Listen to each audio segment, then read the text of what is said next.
हा संशय कल्लोळ का निर्माण झाला यातली एक एक गोष्ट आज तुम्हाला उलगडून दाखवणार आहोत. त्याबद्दलचा खुलासा करणार आहोत रात्री 8 वाजता. थोड्याच वेळात बडे मुद्देमध्ये सविस्तर चर्चा सगळ्या बाजूंनी पाहायला विसरू नका. वळूया पुढच्या बातमीकडे. क्षेत्र कुठलंही असू द्या, खुर्ची फार महत्त्वाची असते. जबाबदारीच्या पदाची खुर्ची मिळवण्यासाठी तर नेते अधिकारी काय काय करतात आपण बघितलं. जीवाचं रान करतात की नाही. आता त्यातल्या त्यात आयुक्त पदाची खुर्ची तर अतिशय शक्तिशाली मानली जाते. पण जर ती खुर्ची जप्त करण्याचे आदेश कोर्टाने दिले असतील तर, आणि तेही कचऱ्यासाठी, अर्थात खुर्ची गेल्यानं महापालिकेच्या इब्रतीचाही कचरा होईल यात कुठली शंका नाहीये, आणि तो झालाय.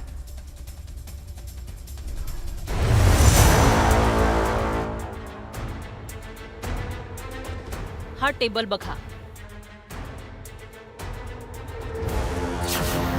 आता टेबलवरचे हे संगणक बघा, आणि आता ही खुर्चीही बघा.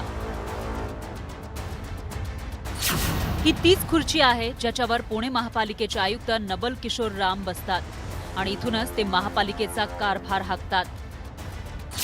आता तुम्ही म्हणाल, प्रत्येक आयुक्ताला खुर्ची तर असतेच की, त्यात तुम्ही वेगळं काय दाखवताय. पण मंडळी, ही खुर्ची साधी सुधी नाहीये, कारण तिची चर्चा आता पुण्यासह संपूर्ण महाराष्ट्रात सुरू झाली आहे. कारण ही तीच खुर्ची आहे जी जप्त करण्याचे आदेश कोर्टाने दिलेत. खुर्चीच नाही तर आयुक्तांच्या कार्यालयातील टेबलसह इतर गोष्टीही जप्त करण्याचे आदेश देण्यात आलेत, तेही चक्क कचऱ्यासाठी. पण तुम्हाला प्रश्न पडला असेल, कचऱ्यासाठी थेट खुर्ची जप्तीचे आदेश कोर्टाने का दिले असतील, तर त्याचं कारणही पहा. 2002 मध्ये वीज मंडळ, रेल्वे, रस्ता, कचरा डेपोसाठी जमीन संपादित करण्यात आली होती. उरळी कांचन, फुरसुंगीमधील शेतकऱ्यांची शेकडो एकर जमीन घेण्यात आली. 2005 साली शेतकऱ्यांसाठी 100 एकर जमिनीचा मोबदला ठरला होता.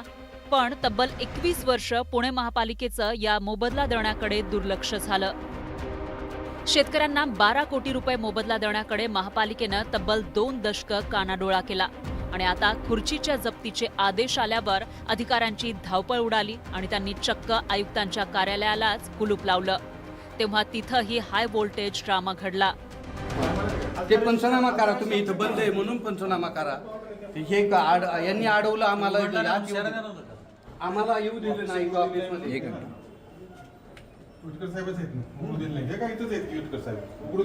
हे आता ते जे कोणी असतील आपल्या त्याच्यावर त्यांनी त्यांचं काम करतील, आपण आपलं काम करायचं. साहेब, आमची काय दुश्मनी आहे का इथं? आम्ही कोणी दुश्मन म्हणून नाही आलेलो. तुम्ही जर मी ते सांगतो, मग काय फरक पडतो तुम्हाला 4 दिवसांनी?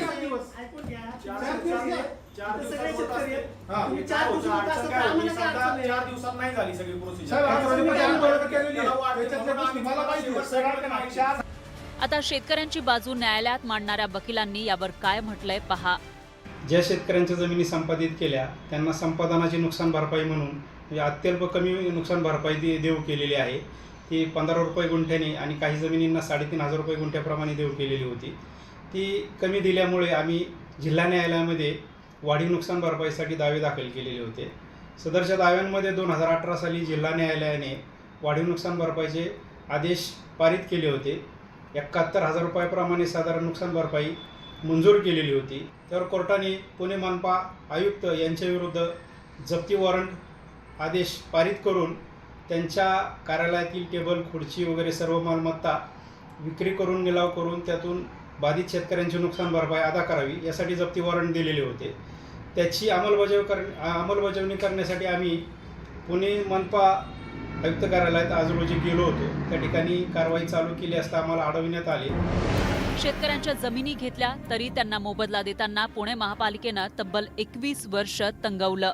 आता कोर्टानंच दट्ट्या मारत खुर्ची जप्त करण्याचे आदेश दिल्यावर महापालिका ताळ्यावर आलीय. ही आमची चूक असल्याची कबुलीही आयुक्तांनी दिली. महत्त्वाचं म्हणजे 21 वर्ष थकवलेले मोबदल्याचे 12 कोटी रुपये 11 ऑगस्टपर्यंत देण्याचं प्रतिज्ञापत्र महापालिकेनं दिलंय. आमच्या डिपार्टमेंटमध्ये लीगल डिपार्टमेंट असतील किंवा भूसंपादन खात्यांचे काही काम असतील किंवा कन्सर्न डिपार्टमेंट कोण आहे त्याच्या पूर्ण चौकशी मी करणार आहोत. हे आमच्या लोकांचं दुर्लक्षमुळे झालेलं आहे. जर काही कोर्ट आपल्याला आदेश देत असेल की तुम्ही या सर्टन कालावधीमध्ये पैसे जमा करा किंवा कारवाई करा, जर हे होत नसेल तर नक्कीच न्यायालय त्याच्यावर एक अशा प्रकारचे निकाल म्हणजे देणार, त्याच्यामध्ये काही डाऊट नाही. जे काही शेतकरी आले, जे काही वकील आले किंवा कोर्टाचे अधिकारी आले, त्यांचं काही चूक नाही, कारण शेवटी हे महापालिकेचं चूक आहे. पण नक्कीच तो विषय माझ्यापर्यंत आला नव्हता म्हणून असं झालं. आता माझ्याकडे हा विषय आलेला आहे. विदिन 1 वीक हा इश्यू आम्ही रिझॉल्व्ह करू. प्रतिज्ञापत्र दिल्यामुळं आयुक्तांच्या खुर्चीची जप्ती तुर्तास टळली आहे. असं असलं तरी कचरा डेपोसाठी जमिनी घेऊनही शेतकऱ्यांना हक्काचे पैसे 21 वर्ष दिले नाहीत. त्यामुळं पुणे महापालिकेच्या अब्रूचा कचरा झाला एवढं मात्र नक्की. व्हिडिओ जर्नलिस्ट सचिन हंसाटेसह वैभव सोनावणे, न्यूज 18 मराठी, पुणे.